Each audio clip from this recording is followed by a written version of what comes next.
So here's a question, right? How do we actually get to a sustainable low carbon future? And not just any future, but one that genuinely benefits, well, everyone, especially the most vulnerable. It sounds, I don't know, simple on the surface, like a just an engineering problem, maybe an economic one. But the answer, as we'll explore today, it's much more complex. It's deeply human, rooted in communities, cultures, even ancient wisdom. Welcome back to the deep dive. Today we're taking an intensive look into this idea, this concept called just transition. You hear it mentioned a lot now, often framed, around new tech, carbon markets, big international policies. But what if the really crucial thing, the things that make climate solutions truly work and work equitably aren't just about metrics? What if it's about local knowledge, cultural practices, and Yeah. making absolutely sure no one gets left behind? Our source material for this deep dive is really compelling. It's a personal application from Durlav Rayamaji for the YOUNGO Just Transition Academy. And this isn't some dry academic paper. It's a perspective from someone with, boots on the ground, offering a unique view on what just transition actually means in practice, the real barriers and concrete ideas to make it happen. So our mission today: extract the key insights from Durlov's experience, give you a shortcut to being really well informed on this critical topic. Okay, let's unpack this phrase then. Just transition. We hear it, but it can feel a bit abstract, right? Like policy jargon. Durlov Ramashi, drawing from their context in Nepal, offers a definition that seems to cut right through that, gets to the core.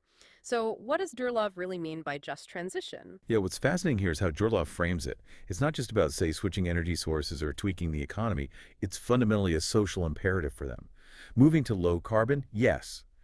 But, and this is crucial in a way that absolutely does not compromise on local contexts. Ah, okay. So the local context is key. Absolutely key. Imagine a community with generations of traditional farming knowledge.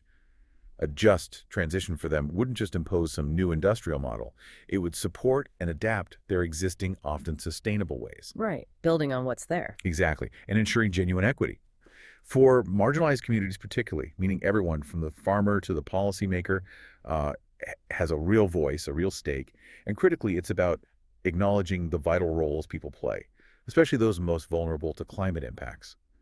Yet, often the least responsible for causing the problem in the first place. So it's far more than just a technological fix or an economic shift, it sounds like a whole reevaluation of how we approach development. When Durlov talks about systemic change, what kind of systems are we talking about? How does that go beyond just, say, swapping coal for solar? Precisely. This isn't about superficial fixes. Yeah. Systemic change, in Durlov's view, is about fundamentally reshaping power structures. Power structures. Yeah. It means actively working to equalize decision-making authority, Hmm. making sure communities affected by climate policies aren't just, consulted after the fact. But actually central to designing them. Exactly. All Factual. right.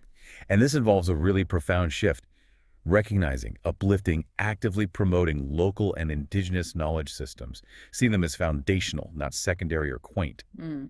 Think about Nepal, which Durlive highlights, many communities there.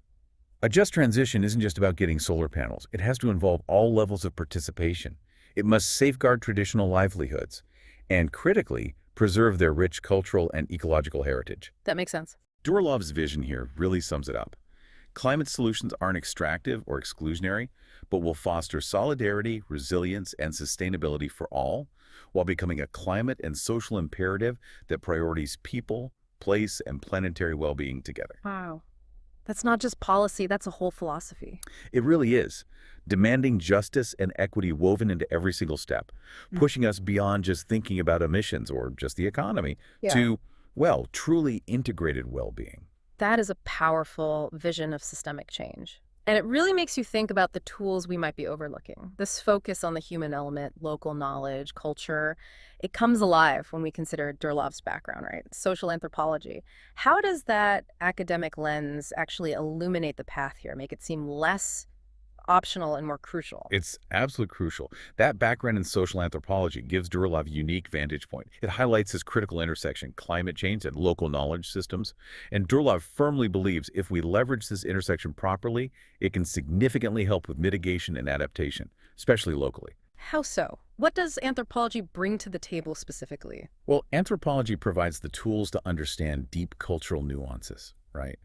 Durlov's work looks specifically at how things like myths, ritual practices, indigenous ecological knowledge in Nepal, how these aren't just quaint traditions. They actively contribute to environmental stewardship, Mm. to resilience. So, not just historical footnotes, but living practical tools for protecting the environment. Can you give an example? How might a myth or ritual actually do that? Sure. Durlov talks about how, for instance, certain local myths in Nepal might describe sacred forests or rivers, Hmm. places imbued with divine spirits or ancestors. Okay. These aren't just stories. They become powerful cultural reasons not to overexploit or pollute those areas. And traditional rituals often mark seasons or resource availability. They subtly guide when to harvest, when to let things regenerate, how to share resources sustainably. Ah, I see, like built-in management systems. Exactly. That's indigenous ecological knowledge in action. It's a living science, really. Generations of understanding about biodiversity, climate, resource management, often embedded in stories, songs, community practices, not textbooks. Right. And Durlov sees these insights as fundamental for a culturally grounded climate justice, for highlighting these small, local efforts that deserve way more recognition globally. They've presented this work internationally too, at academic conferences, trying to bring this ancient wisdom into modern discussions. Mm. It really raises a big question for us, doesn't it? In our rush for shiny new tech solutions, are we actually listening? Are we listening to these deep integrated solutions from communities who've lived in balance with their environments for centuries? That is a powerful point. What might we be missing? Okay, so we've talked about what a just transition should look like and the wisdom available, but what's stopping it? What are the real world obstacles? Durlov gives some pretty stark observations from Nepal, a country you mentioned with over 100 ethnicities, each with unique perspectives. Where do the biggest barriers lie? Yeah, this gets right to the practical core challenges.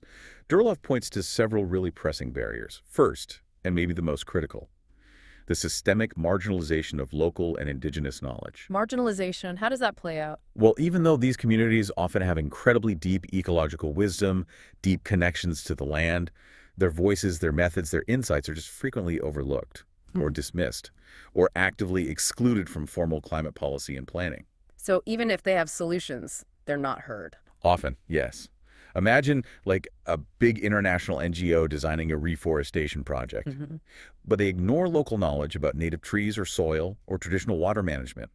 It can lead to failure or worse, negative consequences, and breeds distrust. It sounds like a fundamental disconnect, a real chasm between global policy and local reality. That must have huge impacts. It absolutely does. And another huge barrier Durlov highlights is just a lack of awareness and education about just transition principles within the communities themselves. Really? Why is that? Well, for many people, especially in really vulnerable areas, these concepts, they seem abstract. They're overshadowed by immediate survival needs. Things like poverty, forced migration because the environment's degrading, the constant threat of disasters. Daily survival takes precedence. Exactly. Durlov calls it a deep communication gap between this sort of abstract global knowledge and the tangible everyday lives of local people. Hmm. And it raises a tough question. How can we expect people to engage with complex ideas when they're just struggling to get by? Yeah. As Durlov puts it, people on the margins. They don't necessarily need lengthy and far-fetched ideologies. What they need are stable livelihoods, secure land, and proper acknowledgement of the roles they already play in managing their environment, roles rooted in their own wisdom. So recognize and support what they're already doing. Precisely. Mm. They're often already stewards. The challenge is supporting that, not imposing something alien. Okay, so we have these significant barriers. Marginalization of knowledge, the communication gap, the pressure of daily survival, and we also have this rich local wisdom. So what does this mean for practical climate action? Given all this, what improvements does Durlov want to see? What would make a just transition real in their region, their community? Durlov's vision for improvements is actually very clear, very pragmatic, actionable, directly tackles those barriers. First, climate action needs to be much more inclusive, culturally sensitive, contextually grounded, Meaning, meaning policies have to meaningfully incorporate indigenous and local knowledge systems, not as a token add-on, but as vital assets, integral parts of the solution. And that means actively creating real respected spaces for community participation in decision-making. So they're not just consulted, they're co-designing. Exactly. Co-designing, ensuring local voices are central to shaping solutions that affect their lives. Like maybe co-designing disaster early warning systems that blend scientific data with traditional indicators known to elders. Right. That sounds like a fundamental shift in power dynamics. Communities leading, not just receiving. Precisely. And second, Durlov insists climate initiatives must address the underlying systemic issues, the social and economic vulnerability, the migration pressures from climate impacts, insecure livelihoods. The root causes. Yes, the focus can't just be on, say, environmental targets imposed from above. It has to be on providing stable, dignified livelihoods first. Durlov believes that's foundational, because people with secure lives, a sense of ownership, they're much better positioned and more motivated to care for their environment long term. That makes intuitive sense. Secure people can think beyond immediate needs. Absolutely. Like investing in local climate-resilient farming that also provides stable income. That directly reduces pressure to exploit resources unsustainably. And finally, much greater investment is needed in advocacy and communication. Communication that effectively translates complex global climate knowledge into terms tailored for local contexts. Bridging that deep communication gap they mentioned. It's exactly. Moving beyond jargon. Using local languages, cultural stories, trusted community figures. Empowering communities to take real ownership. Accessible communication rooted in their reality is absolutely key to making any transition truly just. We've just heard such a powerful, human-centered vision of just transition, haven't we? Through Durlov Rayamaji's eyes. It's rooted so deeply in local context, cultural respect, real systemic change, and this urgent need to address the immediate survival realities of vulnerable communities. It's a stark reminder that sustainable solutions have to be human-centered, not just about tech or economics. Absolutely. And Durlov's interest in joining the YOUNGO Academy really underscores this holistic view. They specifically wanted to explore things like sectoral deep dive, agriculture, manufacture, and energy perspectives. Mm. And also confronting the headwinds, global barriers to a just transition. So the practical and the systemic. Exactly. Yeah. It shows this commitment to understanding both the on-the-ground applications, how this works in farming, in energy, and the big picture obstacles, the global political economic barriers that make this vision so challenging to achieve worldwide. It's about connecting that micro-level cultural reality to the macro-level shifts we need. Indeed, seeing the whole picture. So as you reflect on this deep dive, on Durlov's insights, here's a final thought to ponder. Given this critical, often ignored role of local knowledge and the daily struggles for survival we've heard about, how can global climate forums, the big COP meetings, the policy discussions, how can they genuinely move beyond abstract debates? How can they truly integrate these crucial ground level perspectives? What specific changes, what shifts in listening and valuing different kinds of knowledge are needed to ensure that just transition isn't just a buzzword, a nice ideal, but becomes a tangible, lived reality, a reality that truly empowers and uplifts every community instead of leaving anyone behind. Something to think about.